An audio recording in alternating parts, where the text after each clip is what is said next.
반갑습니다. 사랑하는 성도 여러분, 진리의 그루터기를 지키는 반장입니다. 기독교 강요 5강입니다. 우리는 종종 재수가 없으려니 이런 일이 생기네, 혹은 오늘은 운이 좋았어 라는 말을 무의식적으로 사용합니다. 마치 우리 인생이 눈에 보이지 않는 운이나 우연에 의해 좌지우지되는 것처럼 느낄 때가 많기 때문입니다. 내일 무슨 일이 일어날지 모른다는 사실이 우리를 불안하게 만듭니다. 세상 사람들은 인생을 망망대해에 떠있는 돛담배 같다고 합니다.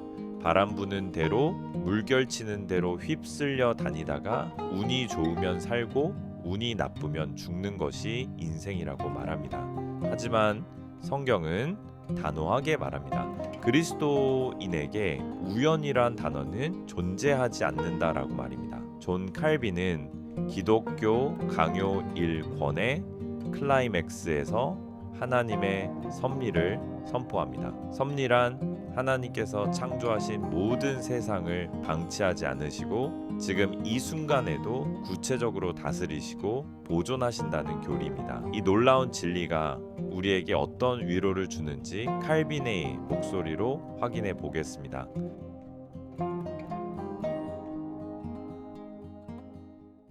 기독교 강요 제1권 16장 2절의 문장입니다. 하나님의 섭리는 단순히 하늘에 앉아서 세상이 돌아가는 것을 구경만 하는 것이 아니다. 하나님은 마치 키를 잡은 선장과 같다. 그분은 모든 사건을 다스리시며 아주 작은 참새 한 마리까지도 그분의 뜻이 아니고서는 땅에 떨어지지 않게 하신다. 우연이란 단어는 단지 우리의 무지를 나타내는 표현일 뿐이다.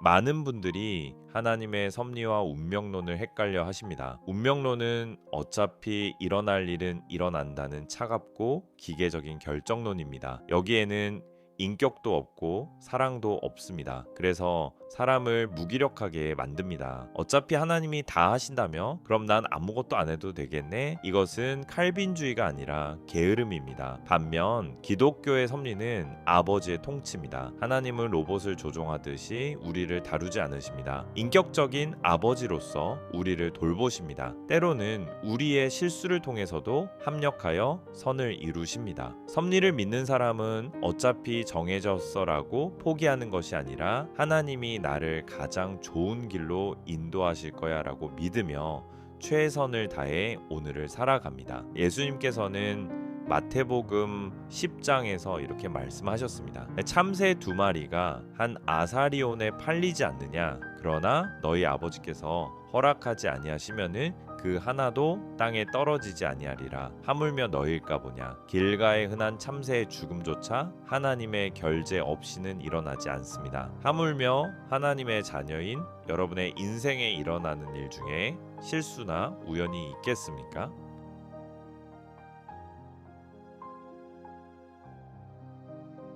이 섭리 사상이 중요한 이유는 우리가 겪는 고난을 해석할 힘을 주기 때문입니다. 섭리를 모르면 고난은 그저 재수 없는 불행일 뿐입니다. 왜 나한테만 이런 일이 생겨? 라고 원망하게 됩니다. 하지만 섭리를 믿는 성도는 다릅니다. 이 고난조차 하나님의 허락해 있으며 나를 연단하시려는 선한 목적이 있음을 믿기 때문입니다. 요셉을 보십시오. 그는 형들에 의해 노예로 팔려갔습니다. 명백한 악행이었습니다. 하지만 나중에 요셉은 이렇게 고백합니다. 당신들은 나를 해하려 하였으나 하나님은 그것을 선으로 바꾸셨습니다. 이것이 섭리입니다. 사람의 악한 의도조차 하나님의 거대한 계획 안에서는 결국 하나님의 백성을 유익하게 만드는 도구가 됩니다. 그러므로 섭리를 믿는 성도는 세상이 두렵지 않습니다. 전염병도, 경제 위기도, 사람들의 모함도, 심지어 사탄 마귀조차 하나님의 허락 없이는 내 머리카락 하나 건드릴 수 없음을 알기 때문입니다. 우리는 운에 맡겨진 존재가 아니라 전능하신 하나님의 손바닥 안에 있는 존재입니다.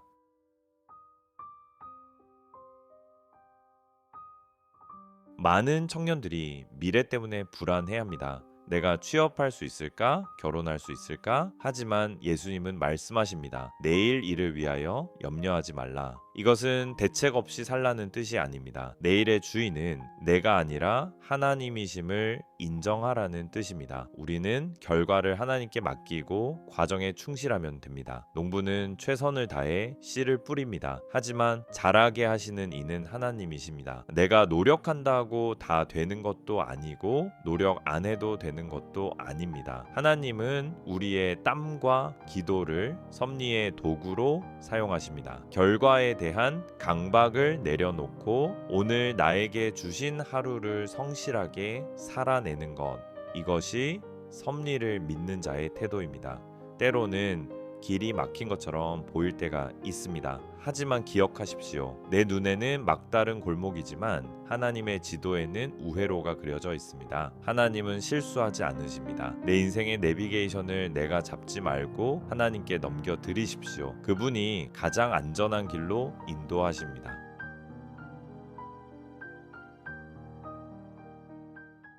사랑하는 성도 여러분, 오늘 5강의 결론입니다. 세상에는 우연도 없고 운도 없습니다. 오직 하나님의 필연적인 사랑과 계획만이 있을 뿐입니다. 혹시 지금 이해할 수 없는 고난 중에 계십니까? 억울한 일을 당하셨습니까? 너무 걱정하지 마십시오. 시간이 지나고 뒤를 돌아보면 알게 될 것입니다. 그 아픔조차 나를 깎고 다듬으셔서 하나님의 사람으로 만들기 위한 필수 과정이었음을 말입니다. 내 기분이나 상황을 믿지 말고 변치 않는 하나님의 통치를 신뢰하십시오. 다음 6강에서는 기독교 강요 2권으로 넘어갑니다. 인간의 본성이 얼마나 철저하게 망가졌는지, 왜 우리 스스로는 선을 행할 수 없는지에 대한 전적 타락의 교리를 나누겠습니다. 하나님의 섭리를 믿는 믿음이 여러분을 자유케 하기를 바랍니다. 구독과 좋아요로 이 복음의 메시지가 더 멀리 퍼지게 도와주세요. 오늘도 하나님의 완벽한 계획 안에서 승리하는 복된 하루 되십시오. 지금까지 그루터기 반장이었습니다. 감사합니다.